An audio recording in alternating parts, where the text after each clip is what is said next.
वक्त आ गया कि हम जरूर उनको पकड़ाएं। वो सबसे पहले वो आज की किस्त ने नाजरीन को जज्बात, साजिशों और रिश्तों के नए इम्तहान से रोशनास कराया।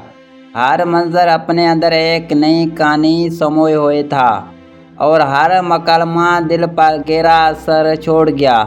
सबसे पहले बात करते हैं राह की, जिसने एक बार फिर साबित किया कि वो सिर्फ मजबूत ही नहीं बल्कि बेहद ज़हन भी है।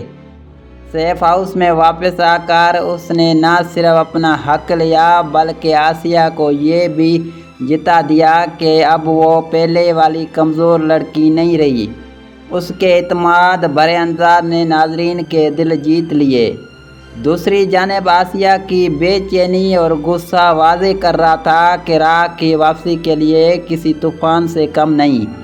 वो हर हाल में राह को नीचे दिखाना चाहती है, लेकिन अब हालात बदल चुके हैं। उस बार मुकाबला बराबर का है। ज़रियों का किरदार आज भी अपनी चालाकियों से भरपूर नज़र आया। वो राह की मोहब्बत नहीं बल्कि उसकी दौलत और ताकत का ख्वाहिशमंद दिखाई दिया। बेल के कागजात पर दस्तखत करवाने का मंजर उसके असल नीयत को बेनकाब कर गया।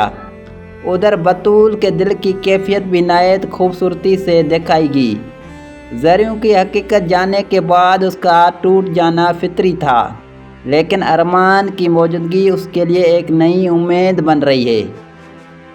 अरमान ने हर बार साबित किया कि वो सिर्फ एक बेहतरीन दोस्त नहीं बल्कि एक सच्चा मुहाफ़िज़ भी है।